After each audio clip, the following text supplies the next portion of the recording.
샬롬 샬롬 샬롬 샬롬 샬롬.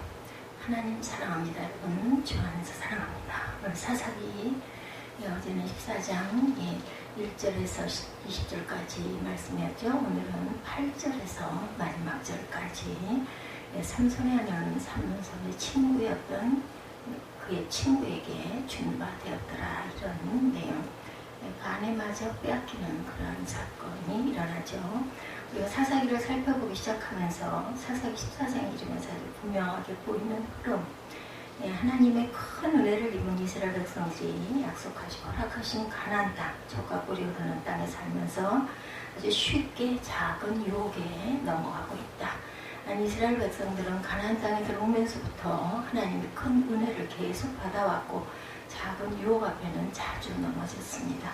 가나안 땅에 들어온 후 첫 여리고성의 전투에서 그리하게 됐고, 이스라엘 백성들 자체에 어떤 힘이 있었던 것은 아니었습니다. 하나님의 은혜로 여리고성이 무너집니다.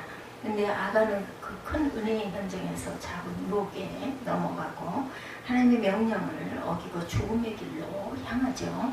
그 우리가 사사기 1장부터 살펴볼 때 이스라엘 백성들은 그 약속의 땅에서 작은 유혹들 앞에 쉽게 무너지는 것을, 그리고 또한 고통을 빠지는 것을 봅니다.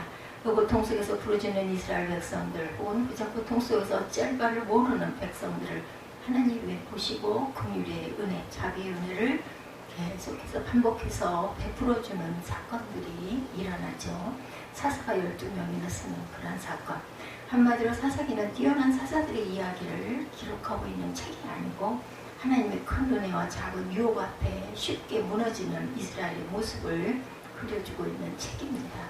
그렇게 큰 은혜를 받고 작은 유혹 앞에 넘어지는 모습이 바로 오늘 본문의 삼손의 모습이고 우리들의 모습입니다. 우리들도 그동안 얼마나 많은 하나님의 은혜를 받아왔는지 모릅니다. 찬송가 지금까지 지내온 것, 주의 크신 은혜라, 460장의 표현처럼 하나님의 은혜로 제가 이렇게 살아있고 여러분들이 지금 이렇게 살고 계신다라는 것. 그 은혜가 아니었다라면 우리가 이렇게 평탄한 길로 이만큼 살 수 있을까? 그렇게 은혜 안에서 하나님의 은혜를 누리며 살아온 우리들이 얼마나 작은 유혹 앞에 자주 넘어지는지 이스라엘 백성들을 탓할 일이 아니에요. 저와 여러분의 모습은 아닌지 모르겠습니다. 그 큰 은혜를 받고 약속의 땅에 거하던 이스라엘 백성이 얼마나 쉽게 작은 유혹 앞에 넘어지고 세상에 올 때 아무것도 가지고 온 것도 없으면서도 돌아갈 때 어떤 대단한 것을 이루고 가져가려는 것처럼 치열하게 살아가고 있죠. 하나님의 백성으로서 이제 바로 살기 위한 다짐의 기도 시간이 되기를 주님의 이름으로 축복합니다. 첫 번째, 나시림과 유혹의 문제 다시 한번 봅니다. 먼저 오늘 8절을 같이 보죠. 어제도 우리 함께 합독하고 묵상했지만 얼마 후에 삼손이 그 여자를 취하려고 다시 가더니 돌이켜 그 사자의 죽음을 본즉 사자의 몸에 벌떼와 꿀이 있는지라. 삼손이 딥나의 포도원에서 젊은 사자를 만났고 성령이 크게 감동함으로 그 젊은 사자를 마치 염소 새끼를 찢듯이 찢어 죽였다는 것을 우리가 압니다. 사자를 만나 사자에게 찢겨 죽은 것이 아니라 사자를 오히려 찢어 죽일 수 있었던 것, 하나님이 주신 은혜죠. 힘을 주셔서 그 이전에 삼손은 나면서부터 나시린으로 구별되어 은혜를 입은 자였고 하나님께 구별되었다는 것 자체가 아마 큰 은혜를 입은 자였다는 것입니다. 은혜를 입은 자, 그 구별된 자는 구별된 자로 살아야 할 삶이 있습니다. 그런데 오늘 본문에서 그 나시린 삼손이 합당하지 않은 행동을 하는 것이 보이죠. 태어나기 전에 하나님이 사자가 마노아 부부에게 말하죠. 아들을 낳으리니 포도주와 독주를 마시지 말며 부정한 것을 먹지 말라는 것이었습니다.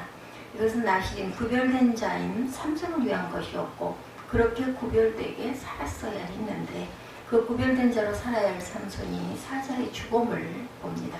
그리고 삼손은 그 죽은 사자의 몸에 볼대와 뿔이 있는 것을 보죠. 구별된 자인 삼손은 부정한 것, 죽은 시체를 만져서는 안 됩니다. 저와 여러분이 어떤 분이 설명한 것처럼 하나님께서는 그 죽은 사자를 만지지 못하도록 하시기 위해서 꿀도 있지만 벌떼가 있도록 하셨어요.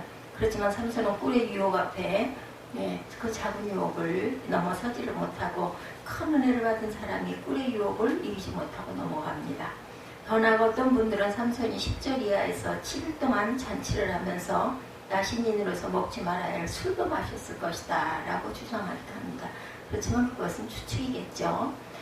어쨌든 삼손은 하나님의 은혜로 젊은 사자의 죽임을 당하지 않고 오히려 사자를 죽였고 그 은혜의 현장에서 뿔을 보고는 그 작은 유혹에 넘어갑니다. 뿔은 삼손이 포기하기는 너무나 아깝고 달콤한 것이었죠. 손만 내밀면 얼마든지 가질 수 있는 아까운 뿔이 시체 안에 가득 들어차 있었던 거예요. 삼손의 생각에 그까지 꿀을 조금 시체에서 꺼내 먹었다고 달라질 게 뭐가 있을까라는 생각을 했을 수도 있습니다. 그러나 그것은 곧 비극의 시작이었습니다. 큰 은혜를 받은 사람이 그 은혜를 받은 사람답게 살지 못하고 작은 유혹에 넘어질 때 그 자체가 이미 비극이 시작되는 것이죠. 달콤한 꿀의 유혹, 이것은 하나님의 은혜를 받고 사는 사람들에게 자주 찾아오는 유혹입니다. 이 꿀의 유혹은 하나님의 큰 은혜와 사랑을 받은 자였던 아담과 하와에게도 찾아왔었고 믿음의 조상 아브라함에게도 찾아왔습니다. 이삭과 야곱과 요셉에게도 찾아왔고 오늘날 사는 우리에게도 자주 찾아오는 유혹입니다. 구별함을 받고 하나님의 자녀답게 살아야 할 우리가 온전치 못해서 그것으로 인하여 가슴치며 품에 자복할 때가 있습니다. 하나님의 은혜를 입은 저와 여러분들 더 큰 은혜를 사모하신다면 저에게 찾아오는, 우리에게 찾아오는 작은 유혹을 물리쳐야 합니다. 사람마다 그 꿀이 조금씩 다른 모습으로 나타나죠. 아간에게는 물질이 작은 유혹으로 나타났고 다윗에게는 밧세바라는 여인이 작은 유혹으로 나타났고 예수님의 제자들에게는 권력이라는 유혹이 자주 나타났습니다. 아무튼 큰 은혜를 입은 우리에게 찾아오는 작은 유혹들을 잘 분별해서 하나님의 백성답게 살고 더욱 은혜 속에서 사는 저와 여러분이 되시기를 바랍니다. 삼손의 수수께끼, 우리가 잘 아는 내용이죠. 어제도 함께 나눴습니다. 오늘 본문에서 우리는 삼손이 잔치자리에서 수수께를 내는 것을 보죠. 배우 30벌과 겉옷 30벌을 걸고 하는 수수께끼였고 우리가 관심을 가지고 볼 구절은 14절 수수께끼의 내용입니다. 삼손이 그들에게 이르되 먹는 자에게는 먹는 것이 나오고 강한 자에게서 단 것이 나왔니 그것이 3일이 되도록 수수께끼를 풀지 못하였더라. 이게 도대체 뭘까? 뭘까 할 수밖에 없어요. 삼손 혼자만 경험한 내용이기 때문에 자기가 경험한 내용, 하나님의 은혜와 작은 유혹을 가지고 수수께끼를 내고 있는 겁니다. 먹는 자고 사자에게 먹는 것, 꿀이 나온 것이죠. 강한 자고 사자에게서 단 것, 꿀이 나온 것을 수수께끼로 낸 것입니다. 죽은 사자의 시체에서 꿀을 꺼내 먹은 것도 나시린에서 할 짓이 아닌 부끄러운 짓이었는데 그것을 자랑삼아 블레셋 사람들에게 장난질을 치고 있는 삼손의 모습이 어찌 보면 참 한심하죠. 삼손은 나시린으로서 하나님 앞에 지켜야 할 삶을 불순종하였고 더 나아가 그 불순종을 가볍게 여기고 그 불순종한 것을 가지고 이제 지금으로 보면 퀴즈예요. 그죠? 수수께끼를 내고 있습니다. 하나님의 은혜에 대해서 늘 감사하는 마음, 불순종하는 것에 대해서 회개하는 마음을 가지는 것이 정상인데 삼손은 영적으로 무감각한 자가 되어서 하나님께서 베푸신 은혜에 대해서 감사할 줄을 몰랐고 나시린으로서 하지 말아야 할 행동을 한 것에 대해서도 무감각한 채 그 불순종했던 일을 가지고 이렇게 하나의 문제를 만들어내죠. 우리가 하나님의 자녀라고 하지만 우리 역시도 실수를 수시로 합니다. 또 때로는 삼손처럼 알면서도 불순종할 때도 있습니다. 그런데 불순종 후에 우리가 반드시 가져야 할 태도는 회개하는 자세여야지 아무런 징계가 따르지 않는다고 그것을 무심히 지나쳐서는 안 되죠. 세상에는 불순종을 하고 죄를 짓고 죄를 자랑삼아 말하고 장난하는 사람들이 너무나 많습니다. 오늘 삼손이 블레셋 사람들과 장난하던 수수께끼는 우리에게 귀한 것을 가르쳐주고 있죠. 하나님의 큰 은혜와 작은 유혹이 있었던 삼손, 그는 하나님의 은혜에 대한 감사하는 마음을 가져야 했고 작은 유혹에 넘어진 것에 대해서 회개하는 자세를 가져야 했습니다. 사자를 죽인 것을 마치 자기 힘으로 죽인 것처럼 행동한 삼손처럼 우리들은 혹시 하나님의 베푸시는 큰 은혜에 대해서 마치 내 실력, 내 힘으로 무엇인가 해낸 것처럼 자랑을 하고 있지는 않은지 부정한 것에서 꿀을 먹은 후에도 아무런 징계가 직달하지 않는다고 회개하기보다 그것을 가지고 장난을 치던 삼손처럼 우리들이 혹시 불순종한 것을 회개하기보다 또 다른 장난을 치는 모습은 아닌지 우리가 돌아봐야 되겠죠.